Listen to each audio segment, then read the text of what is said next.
It is 1903.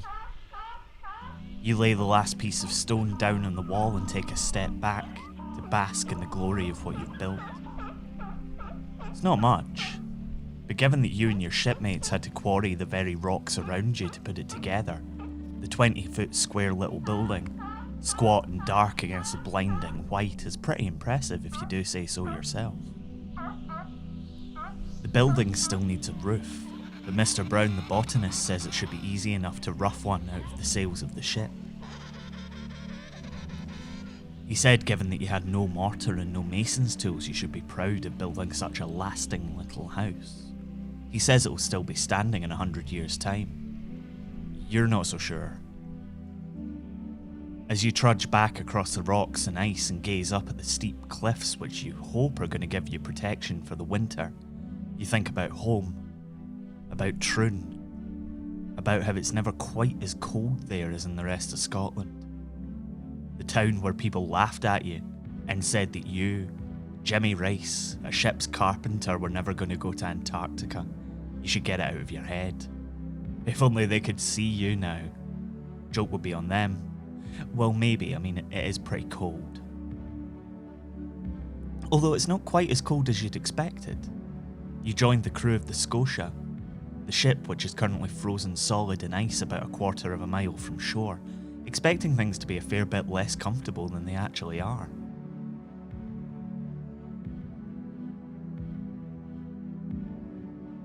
This is Scotland, a podcast about history and where we made it. I'm Michael Park. The minute the ship had become icebound, the crew had set about converting it into a home for the winter.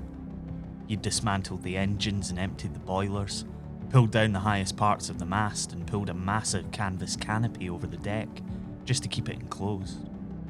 It's not the Ritz, but you've stayed in worse places. As it stands, the scientists go out every day and collect samples of strange animals and fish. You never thought you'd taste penguin. You weren't 100% sure what a penguin was, but you bloody well know now.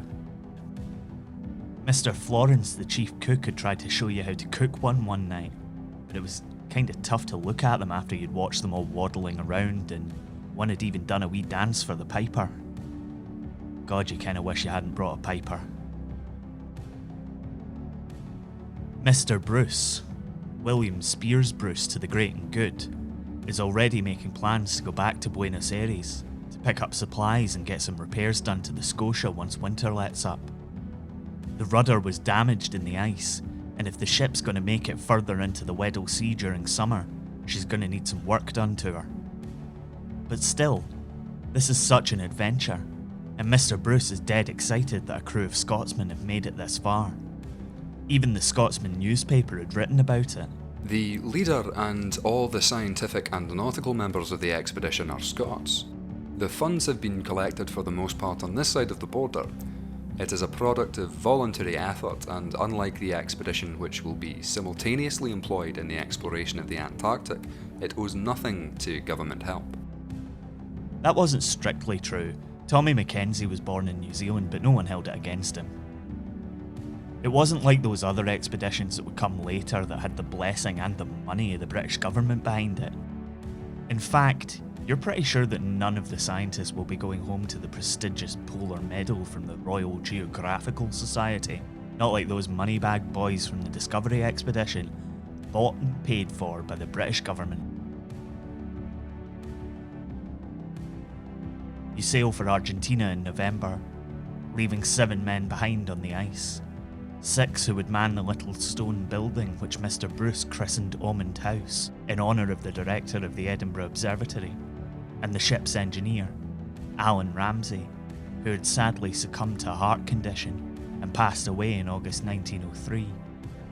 The sailing to Argentina is the last for you on the Scotia. Along with quite a few of the crew, you're taken ill during the voyage and leave the ship when it arrives in the capital. You and your shipmates recover, and some of you look forward to the next adventure. The Scotia returns to the Antarctic with Argentinian scientists aboard who remain on Laurie Island, and then the ship sails on into the Weddell Sea, eventually reaching the Antarctic mainland in March 1904. The Argentinians remain there to this day, Not the same ones, obviously, but Ormond House, now known as Orcadis Base, is the oldest Antarctic research station still in operation. The crew of the expedition returned to Scotland to a hero's welcome, before being promptly ignored by the larger British expeditions and the Royal Geographical Society, who did in the end snub the crew for the medals they coveted, since their chairman had clashed with William Spears Bruce over a place on the Discovery. Bruce himself went on to found the Scottish Oceanographical Laboratory, and was acclaimed for his role in the expedition, which discovered 212 species of animal that were previously unknown to science. The Scotia was sold off, and was eventually used as an iceberg patrol boat following the sinking of the Titanic in 1912.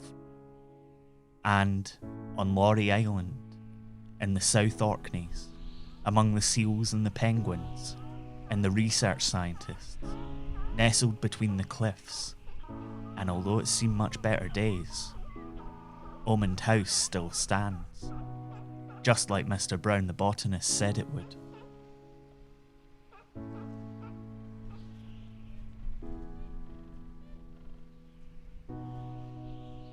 You've been listening to Scotland. It was written and produced by me, Michael Park, and is a production of Be Quiet Media.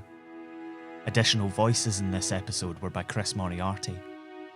The music for every episode of Scotland is by Naval Cipher number 3, Mitch Bain. You can check out more of his work at mitchbain.bequiet.media. Jamie Mowat does stunning illustrations for us, which you can see in our episode art. See more and buy prints at Tidlin, tidlin.com. Scotland is supported by Chris Lingwood and listeners like you on Patreon. You can get loads more from us for as little as $2 a month at patreon.com/Scotland History Podcast. You can find out more about the show on our website, thisisscotland.co, and on Twitter, Facebook, and Instagram by searching Scotland, a Scottish History Podcast. Thanks for listening. Look after one another. Wear a mask. We'll see you next time.